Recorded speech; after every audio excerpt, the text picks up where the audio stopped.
എല്ലാവർക്കും നമസ്കാരം. Learn with ശ്രീയുടെ പുതിയൊരു വീഡിയോയിലേക്ക് സ്വാഗതം. ഇന്ന് നമ്മൾ മോണ്ടിസോറി ടീച്ചിങ്ങിനെ പറ്റിയാണ് ഇന്നത്തെ വീഡിയോയിൽ ഡിസ്കസ് ചെയ്യുന്നത്. വീഡിയോയിലേക്ക് പോകുന്നതിന് മുമ്പ് നമ്മുടെ ചാനൽ ആദ്യമായിട്ട് കാണുന്നവരാണെങ്കിൽ സബ്സ്ക്രൈബ് ചെയ്യുക, സപ്പോർട്ട് ചെയ്യുക. ഓക്കെ. 1870 ഓഗസ്റ്റ് 31 ഇറ്റലിയിലെ ചിരാവലിയിൽ അലക്സാൻഡ്രോയുടെയും റെനിറ്റ്സെ സ്റ്റെഫാനി മോണ്ടിസോറിയുടെയും മകളായി ജനിച്ച മോണ്ടിസോറി ചെറുപ്പത്തിൽ തന്നെ ഒരുപാട് ജെൻഡർ ലിമിറ്റേഷൻസ് ഒക്കെ നേരിടേണ്ടി വന്നിട്ടുള്ള വനിതയാണ്. ഒരുപാട് പ്രതിസന്ധികൾക്കിടയിലും ഒരു ഡോക്ടറായി മാറി. പക്ഷേ ലോകം അവരെ അറിഞ്ഞത് കുഞ്ഞു മക്കളുടെ അധ്യാപിക എന്ന നിലയിലാണ്. ലോകത്ത് മുഴുവൻ അറിയപ്പെട്ടത് അവർ കൊച്ചുകുട്ടികളെ പഠിപ്പിക്കുന്ന ഒരു അധ്യാപിക എന്ന നിലയിലാണ് ലോകം മുഴുവനും അവരെ അറിഞ്ഞത്. മിക്കവാറും എല്ലാ ലോകരാജ്യങ്ങളിലും മോണ്ടിസോറി വിദ്യാഭ്യാസ രീതി നടപ്പിലാക്കുകയും ചെയ്തു. ഒരുപാട് പ്രാധാന്യം ലോകരാജ്യങ്ങൾക്കിടയിൽ ലഭിച്ച ഒരു വിദ്യാഭ്യാസ പദ്ധതി തന്നെയാണ് മോണ്ടിസോറി. ഈ പഠന രീതിയുടെ പ്രത്യേകത എന്ന് പറയുന്നത്, സാധാരണ വിദ്യാഭ്യാസം എന്ന് പറയുന്നത് എങ്ങനെയാണ്? അധ്യാപക കേന്ദ്രീകൃതമാണ്. പക്ഷേ മോണ്ടിസോറി വിദ്യാഭ്യാസ രീതി അനുസരിച്ച് അധ്യാപക കേന്ദ്രീകൃതമല്ല, മറിച്ച് കുട്ടികൾക്ക് പ്രാധാന്യം കൊടുത്തുകൊണ്ടുള്ള വിദ്യാഭ്യാസ രീതിയാണ്. അവരെ ആക്ടിവിറ്റീസിലൂടെ പഠിപ്പിക്കുക. മഴയും വെയിലും ചൂടും തണുപ്പും എല്ലാം കുട്ടികൾ അനുഭവിച്ചറിയുക. നമ്മുടെ പഞ്ചേന്ദ്രിയങ്ങൾ പ്രയോജനപ്പെടുത്തിക്കൊണ്ട് അനുഭവങ്ങളിലൂടെ പഠിക്കുക. അനുഭവങ്ങളിലൂടെ പഠിക്കുന്ന കാര്യങ്ങൾ കുട്ടികൾ ഒരിക്കലും മറക്കില്ല എന്നാണ് മോണ്ടിസോറി വാദിച്ചത്. ശിശു സൗഹൃദ വിദ്യാഭ്യാസമായിരുന്നു അവരുടെ ലക്ഷ്യം. കളിയും ചിരിയും അതിലൂടെ വിദ്യാഭ്യാസവും, ഇതായിരുന്നു മോണ്ടിസോറിയുടെ മെത്തേഡ് തന്നെ. കുട്ടികൾക്ക് ഫ്രീ ആയിട്ടിരുന്ന് പഠിക്കാം, ചുറ്റുപാടുകളെ നിരീക്ഷിക്കാം, വിലയിരുത്താം. പലതരത്തിലുള്ള പല പ്രായത്തിലുള്ള കുട്ടികൾ ഒരു ക്ലാസ്സിലെന്നതും ഈ പഠന രീതിയുടെ ഏറ്റവും വലിയ പ്രത്യേകതയാണ്. ഒരുപാട് പ്രയോജനങ്ങളുള്ള ഈ പഠനരീതി മോണ്ടിസോറി ടീച്ചിങ് മെത്തേഡ്, അതിലെ പ്രിൻസിപ്പിൾസ് ഓഫ് മോണ്ടിസോറി എഡ്യൂക്കേഷൻ എന്തൊക്കെയാണെന്ന് നമുക്ക് നോക്കാം. അതായത് ഒന്നാമത്തേത് റെസ്പെക്റ്റ് ഫോർ ദി ചിൽഡ്രൻ. നമ്മൾ കുട്ടികളെ ബഹുമാനിക്കുക. നമ്മൾ മുതിർന്നവർ ബഹുമാനം അർഹിക്കുന്നത് പോലെ തന്നെയാണ് എന്ത് ചെയ്യുന്നത്? നമ്മൾ കുഞ്ഞുമക്കളെയും ബഹുമാനിക്കുക. അവരും ബഹുമാനം അർഹിക്കുന്നു. അവർ ചെയ്യുന്ന കാര്യങ്ങളെ പ്രോത്സാഹിപ്പിക്കുക, ബഹുമാനിക്കുക.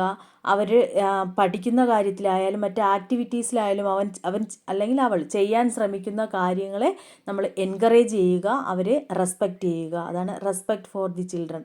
മോണ്ടിസോറി മെത്തേഡിലെ ഏറ്റവും ഇമ്പോർട്ടൻ്റ് ആയിട്ടുള്ളതാണ് റെസ്പെക്റ്റ് ഫോർ ചിൽഡ്രൻ. ഇനി അതുപോലെ മറ്റൊരു അതിൻ്റെ പ്രിൻസിപ്പിൾസിൽ വരുന്ന മറ്റൊരു കാര്യമാണ് ദി ഒബ്സർവൻറ്റ് മൈൻഡ്. ഒബ്സർവൻറ്റ് മൈൻഡ് എന്ന കുട്ടികൾ എപ്പോഴും എങ്ങനെയായിരിക്കും? ചുറ്റുമുള്ള കാര്യങ്ങളെ നിരീക്ഷിക്കുന്നവരായിരിക്കും. നിരീക്ഷണം, അനുകരണം, ഇതൊക്കെ അവരുടെ പ്രത്യേകതകളാണ്. അവരെപ്പോഴും ചുറ്റുപാടിനെ നിരീക്ഷിക്കുകയും പഠിക്കുകയും ചെയ്യുന്നു. അങ്ങനെയുള്ള മൈൻഡായിരിക്കും കുട്ടികൾക്ക്. മൂന്നാമത്തേത് സെൻസിറ്റീവ് പീരിയഡ്സ്. അതായത് കുട്ടികളുടെ ഓരോ പ്രായവും അവർ ഓരോ പ്രായത്തിലും ഓരോ സ്കില്ലുകൾ നേടാൻ അവർ പ്രാപ്തരായിരിക്കും. അങ്ങനെ കുട്ടികൾക്ക് അതിലേക്കുള്ള സാഹചര്യങ്ങൾ ഒരുക്കി കൊടുക്കുകയാണ് നമ്മൾ ചെയ്യേണ്ടത്, അധ്യാപകർ ചെയ്യേണ്ടത്. നാലാമത്തേത് the prepared environment. Prepared environment എന്ന് പറഞ്ഞാൽ കുട്ടികൾക്ക് പഠിക്കുന്നതിനാവശ്യമായിട്ടുള്ള സാഹചര്യങ്ങൾ സൃഷ്ടിക്കുക. അതായത് പഠന സാമഗ്രികൾ, ക്ലാസ് റൂം, പഠന സൗകര്യങ്ങൾ, ഇതെല്ലാം അവർക്ക് കൃത്യമായി തന്നെ സൃഷ്ടിക്കുക എന്നുള്ളതാണ് പ്രിപ്പയർഡ് എൻവയോൺമെൻറ്റ് എന്നതുകൊണ്ട് ഉദ്ദേശിക്കുന്നത്. നെക്സ്റ്റ് അഞ്ചാമത്തേത് ഓട്ടോ എഡ്യൂക്കേഷൻ എന്ന് പറഞ്ഞാൽ സ്വയം പഠിക്കാൻ കുട്ടികൾക്ക് സാഹചര്യം സൃഷ്ടിക്കുക. നമ്മൾ സ്വയം അവർ പഠിക്കുന്നതിനുള്ള സാഹചര്യം ക്രിയേറ്റ് ചെയ്ത് കൊടുക്കുക. അതായത് അവർക്ക് വേണ്ടുന്ന ഗൈഡൻസ്, പ്രോത്സാഹനം, ഇതെല്ലാം നൽകുക. അതാണ് ഈ മോണ്ടിസോറി മെത്തേഡിൻ്റെ ഏറ്റവും പ്രധാനപ്പെട്ട ഒരു കാര്യം തന്നെ. എന്താണ്? അവർ സ്വയം പഠിക്കുക എന്നുള്ളതാണ്. അപ്പോൾ ഇത്രയുമാണ് പ്രിൻസിപ്പിൾസ് ഓഫ് മോണ്ടിസോറി എഡ്യൂക്കേഷൻ എന്ന് പറയുന്നത്. ഇനി ഇതിൻ്റെ ഗുണങ്ങളെന്ന് പറഞ്ഞാൽ എന്താണ്? കുട്ടികൾ കാണാപ്പാഠം പഠിക്കാതെ, അതാണ് ഇതിൻ്റെ ഏറ്റവും വലിയ പ്രത്യേകത. ഒരു കാര്യം കാണാപ്പാഠം ബുക്കുകളിൽ നിന്ന് മാത്രം, ടെക്സ്റ്റിൽ നിന്ന് കാണാപ്പാഠം പഠിക്കാതെ അനുഭവങ്ങളിലൂടെ തൊട്ടറിഞ്ഞും കേട്ടറിഞ്ഞും കണ്ടറിഞ്ഞും അനുഭവങ്ങളിലൂടെ പഠിച്ച് വളരുക. അവർ ചിരിച്ചുല്ലസിച്ച് പഠിക്കുക. അതുപോലെ കുട്ടികൾക്ക് കൂടുതൽ പ്രാധാന്യം കൊടുത്ത്, അധ്യാപകർക്കല്ല കുട്ടികൾക്ക് പ്രാധാന്യം കൊടുത്ത് പഠിക്കുക. നല്ല പൗരന്മാരായി, ഏറ്റവും ഇമ്പോർട്ടൻ്റ് അത് തന്നെയാണ്, അവരവരുടെ രാജ്യത്തിന് ഉതകുന്ന നല്ല പൗരന്മാരായി വളരുക, നല്ല പൗരന്മാരെ വാർത്തെടുക്കുക എന്നുള്ളതാണ് മോണ്ടിസോറി വിദ്യാഭ്യാസ പദ്ധതിയിലൂടെ ലക്ഷ്യമിടുന്നത്. അതുപോലെ തന്നെ മറ്റൊരു ലക്ഷ്യം എന്ന് പറയുന്നത് എന്താണ്?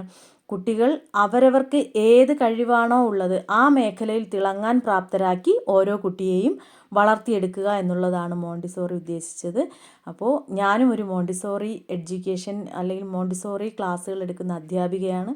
എനിക്കും വളരെയധികം സന്തോഷമുണ്ട്. അങ്ങനെ അതുമായി ബന്ധപ്പെട്ട കുറച്ച് കാര്യങ്ങളാണ് നിങ്ങളോട് ഷെയർ ചെയ്തത്. കൂടുതൽ വീഡിയോസിനായിട്ട് കാത്തിരിക്കുക. നമുക്ക് അടുത്ത വീഡിയോയിലൂടെ വീണ്ടും കാണാം. താങ്ക്